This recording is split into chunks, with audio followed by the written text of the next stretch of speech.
আসসালামু আলাইকুম ওয়া রাহমাতুল্লাহি ওয়া বারাকাতুহু। সম্মানিত দ্বীনী ভাই ও বোনেরা, আজকের আলোচনায় আমরা জানব কোন পাঁচটি আমল করলে জান্নাতে যাওয়া সহজ হয়, যা কোরআন ও হাদিস দ্বারা প্রমাণিত এবং বাস্তব জীবনের সঙ্গে মিল রেখে আমাদের জীবনে বাস্তবায়নযোগ্য। আসুন একে একে জেনে নেই। প্রথমে যেটি থাকছে সেটি হচ্ছে নামাজ কায়েম করা। আল্লাহ পাক রব্বুল আলামিন পবিত্র কোরআনের সূরা মুমিনুনের 1 এবং 2 নম্বর আয়াতে বলেন, নিশ্চয়ই সফল হয়েছে মুমিনরা যারা তাদের নামাজের প্রতি বিনয়ী এবং নম্রতাপূর্ণ। এবং রাসূলুল্লাহ সাল্লাল্লাহু আলাইহি ওয়াসাল্লাম বলেন, নামাজ কিয়ামতের দিন সর্বপ্রথম হিসাব নেওয়া হবে। সেটি ঠিক থাকলে বাকিগুলো ঠিক থাকবে, আর সেটি যদি ঠিক না থাকে বাকিগুলোর অবস্থা নাজেহাল হবে। নামাজ আমাদের ইসলামের ভিত্তি। এই আমল আল্লাহর সাথে আমাদের সম্পর্ক দৃঢ় করে।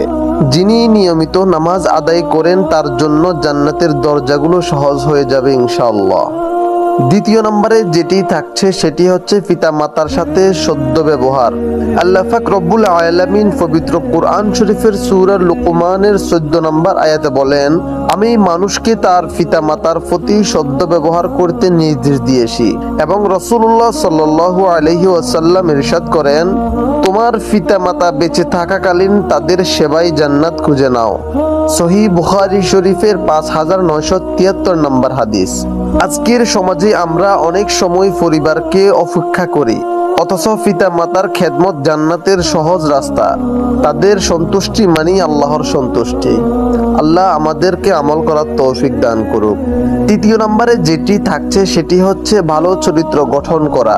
আল্লাহ পাক রব্বুল আলামিন পবিত্র কোরআন শরীফের সূরা কলমের 4 নম্বর আয়াতে ইরশাদ করেন, নিশ্চয়ই আপনি এক মহৎ চরিত্রের অধিকারী। এবং রাসূলুল্লাহ সাল্লাল্লাহু আলাইহি ওয়াসাল্লাম ইরশাদ করেন, তোমাদের মধ্যে সেই ব্যক্তি উত্তম যার চরিত্র উত্তম।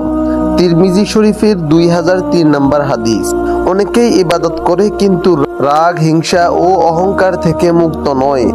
ভালো চরিত্র মানুষকে আল্লাহর কাছে প্রিয় করে তোলে এবং জান্নাতের পথ সহজগামী করে।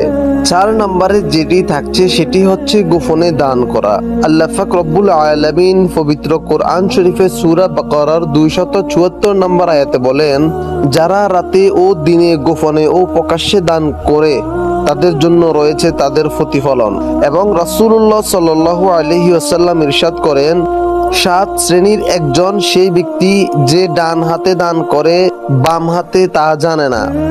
7 শ্রেণী বলতে বোঝানো হয়েছে কিয়ামতের দিন আল্লাহর আরশের নিচে যে 7 শ্রেণীর ব্যক্তি ছায়া পাবে তাদের মধ্যে একজন। আজ অনেকেই দান করে ভিডিও বা ছবি তুলে, অথচ গোপনে দান করা আল্লাহর কাছে সবচেয়ে পছন্দনীয়।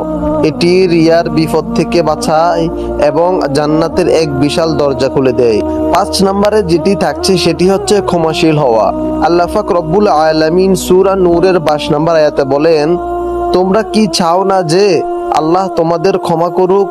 এবং রাসূলুল্লাহ সাল্লাল্লাহু আলাইহি ওয়াসাল্লাম ইরশাদ করেন, যে ক্ষমা করে আল্লাহ তার মর্যাদা বৃদ্ধি করে।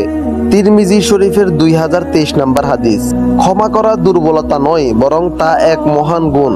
সমাজে ছোটখাটো বিষয়ে আমরা ঝগড়া করি, অথচ ক্ষমাশীলতা আমাদের অন্তরে প্রশান্তি এনে দেয় এবং জান্নাতের পথে সাহায্য করে। উপসংহার হিসেবে কিছু কথা বলি। প্রিয় ভাই ও বোনেরা, এই 5টি এমন আমল নয় যে কেবল সাহাবাগণ করতেন, এগুলো আজও আমাদের জীবনে বাস্তবায়ন করা যায়। নামাজ, মা বাবার খেদমত, ভালো চরিত্র, গোপনে দান করা এবং ক্ষমাশীলতা, এই 5টি পথেই জান্নাতের দরজাগুলো খুলে যায়। আল্লাহ আমাদের সবাইকে এই আমলগুলোর উপর চলার তৌফিক দান করুক।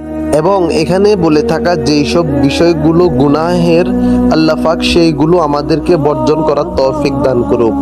ভিডিওটি এতক্ষণ পর্যন্ত দেখে আসলে দ্বীনের খেদমতের উদ্দেশ্যে ভিডিওটি অবশ্যই শেয়ার করে দিবেন। আজকের ভিডিওটি এ পর্যন্ত থাকলো। সকলের কাছে বিদায় নিচ্ছি। আসসালামু আলাইকুম ওয়া রাহমাতুল্লাহি ওয়া বারাকাতুহু।